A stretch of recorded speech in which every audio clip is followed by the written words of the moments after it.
If you've ever opened up your YouTube analytics dashboard and wondered, what the am I looking at? Maybe you felt like you were Matthew Broderick on Ferris Bueller's Day Off, and you were just staring at the screen like, anyone? An effort to alleviate the effects of the, anyone? The Great Depression. You're not crazy, and you definitely are not alone, because there are a lot of people just like you who does not understand the YouTube analytics dashboard. You're not alone. I was just like you last year, clicking all the buttons, looking around and not understanding all of the bars, the graphs, circles, the different colors. I didn't understand any of it. It used to stress me out, especially when I would put up a video and it will get 10 out of 10. 10 out of 10 of what?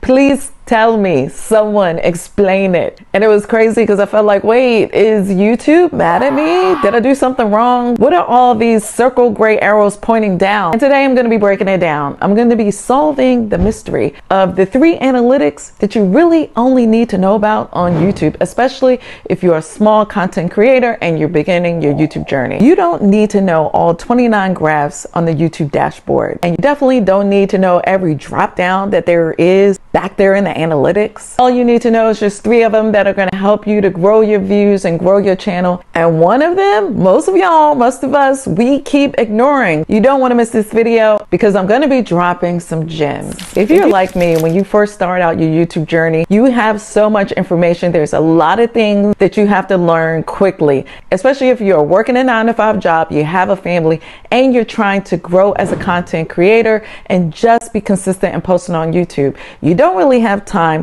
to learn all the things in the analytics. The first metric that you need to know is CTR, click-through rate. A lot of people give too much credit to impressions instead of the actual CTR. Although impressions are good, it's kind of a give me. An impression is nothing but the opportunity for your video to get seen because it comes up on the YouTube homepage. However, if a person doesn't actually click your video, then you won't get the view. And if you don't get the view, you won't get the watch time. So this is why CTR is premier. CTR tells you how clickable is your video. The thumbnail and the title, is it working together? Because we know that this is a package deal. A lot of people all the time ask me, what's a good CTR and what's a good percentage to have? I like to go for anything over 5%, 7% is better, but a CTR of 2% or 3%, that's too low. A CTR that's 2% or 3% or 4% is going to tell YouTube that your video is not interesting to people, and it's going to keep you invisible on YouTube. This is why I like to keep my target rate for CTR around 7% or even 10%. The higher your CTR is, the more YouTube is going to continue to push your video out, because it's telling YouTube and your audiences that this is a good video and people should go watch it. Here's a pro tip for doing your thumbnails so that you can get a higher click-through rate, is to keep your thumbnails simple. 2 to 3 words max on your thumbnail. Don't over design your thumbnail. Keep it simple, keep it crispy, and keep it clean. That way you don't give your viewers information overload just by looking at the thumbnail. Another trick to making your thumbnail desirable is keeping the design emotional. Make it scroll stopping, make it curious, make the viewer want to click, make them have FOMO when they see your thumbnail. I like to try to keep my thumbnails crispy and make it pop. I like to make sure that my thumbnail is contrasted. I want to make sure that I'm not blending into the background and making sure that I show up so that you can see my face on the thumbnail. When you show your face on the thumbnail, it's showing your viewers that you're actually a person and not a robot or not an AI generated video. Metric number 2 is audience retention. Most creators get this one all wrong and they fall off. Just like the little bar on the audience retention graph, they drop off literally and figuratively. The retention graph actually tells you how long the people stayed on your video to watch. The longer you can keep people on your video and the longer you can keep people on the YouTube platform, the more that YouTube is going to reward you and the more views and viewers you're going to have on your content. And as soon as you do an upload, YouTube starts tracking from the second that you do your upload all the way through the life of your video. Now, here are some stats that I want you to aim for. If you're doing shorts, I want you to aim for 70 to 90%. Yes, it's a short,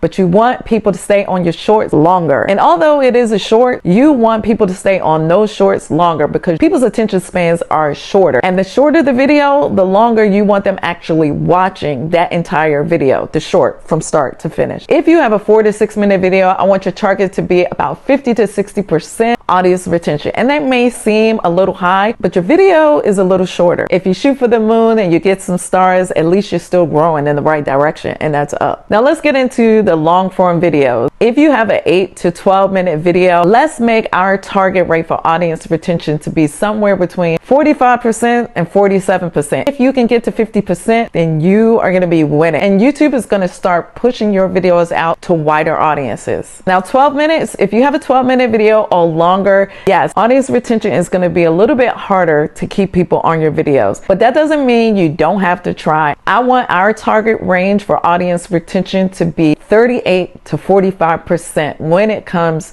to keeping people watching our videos. But that means you need to learn how to create videos that keep people on your videos and interested in your topic. We're going to talk about how to do that with open loops and maybe creating listicles within your content in order to keep bringing value to your viewers. I did a little research on the stats of audience retention and average view duration, and most people only watch 2 minutes of long form video. Can you believe that? Whether it's a 12-minute video, the average is 2 minutes. Our attention spans are getting shorter and shorter thanks to TikTok. I'm not going to leave you hanging and just give you some tips without giving you ways of how you're going to increase your average view duration. So let's talk about it. One way how you can increase your average view duration is to hook them and hook them early. First 15 seconds of the video is the premier thing that really counts on YouTube. If you lose 60% of your audience in the first 15 to 30 seconds of your video, YouTube is not going to continue to push your video out to other people. So hook them.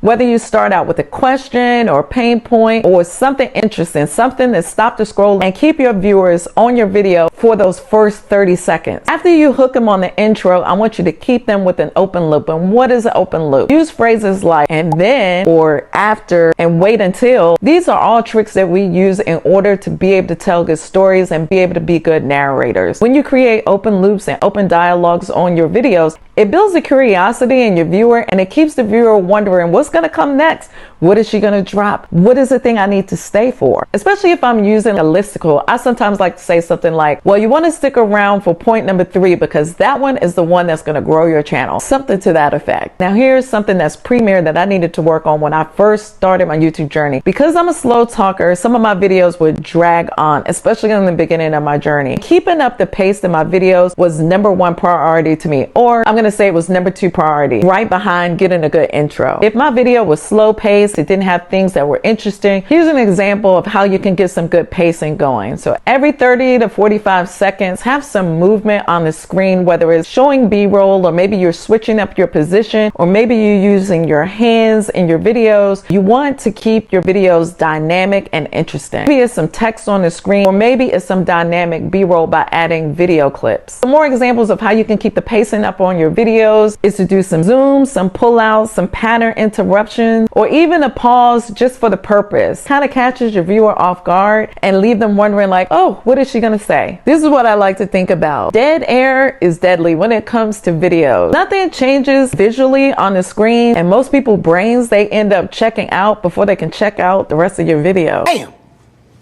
Metric number 3, post-watch behavior. What is post-watch behavior? Post-watch behavior is what your viewers are doing after they watch your video. Let me give you some examples of what I'm talking about. Believe it or not, YouTube actually cares what people do after they watch your video. Are they going to stay to watch more? Are they going to click the playlist that you may or may not have included at the end of your video as an end card? Are they going to leave you a comment? Are they going to like the video? Are they going to share? Viewer engagement and post-watch behavior is one of the premier things that YouTube uses as a metric as customer satisfaction. And whether or not you're getting all the views you think you deserve, YouTube uses customer satisfaction and engagement as a metric to decide if you are a growing channel or not. YouTube wants people binge watching their content just like people binge watch Netflix. That's why some of the features that are showing up right here on YouTube, it kind of resembles Netflix. When you hover over a thumbnail and you can actually see a preview of the video, Netflix does the same thing. That's why it's extremely important to leave a playlist so that at the end of the video, your viewers can continue to binge watch all of your wonderful content. I like to link playlists other places on my videos and not just as end cards. I actually add an entire playlist as a card throughout my video. I know you guys have seen it before. That way people aren't just watching one video as a card, but an entire playlist just in case they end up walking away and coming back. My video is still playing on their TV or phone or their iPad. We talked about the 3 things things that you should be concerned with when it comes to the YouTube analytics dashboard. And now I want to talk about some things that you don't need to obsess over. There's a lot of other things that we need to think about or commands our own attention when it comes to YouTube. The reason why I want to go over this is because a lot of us, we're stressing over all the wrong things. Impressions should be going up as long as YouTube is testing your video. So that's a given. Don't worry about impressions. YouTube is going to be pushing you out as long as you're showing up on the platform. Subscribers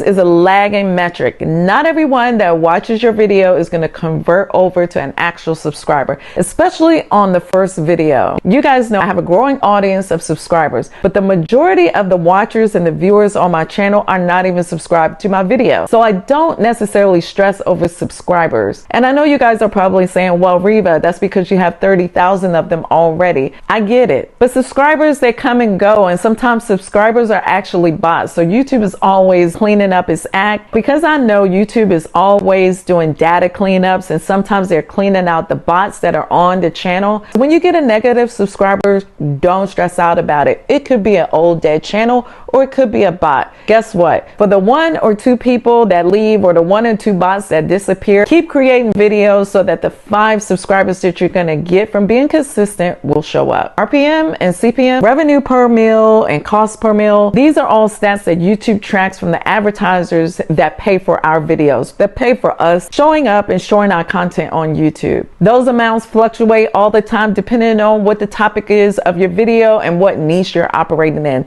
So I really don't pay that any, never mind. At the end of the day, here's the equation that we all should be focused on. CTR plus retention equals more watch time. If you can get more watch time, you can 10x your growth on YouTube. That is a trio, and that's the system. Now it's time to bring it home. And I want to stress something that's truly important. You can have a fire thumbnail and a fire title, but if people drop off of your video in the first 30 seconds, YouTube is still not going to push your video. And the other part of it is you can have amazing retention, but if you have a bad thumbnail, nobody's going to ever see your video. So all of these things, they need to work together and build a system of growth. You are actually building a viewer's experience. And the sooner you and me, we can stop obsessing over the numbers and over the graphs and all of the colors and all of the lines, then we can start focusing on what actually matters, and that is our viewers. And that is when we can start to grow.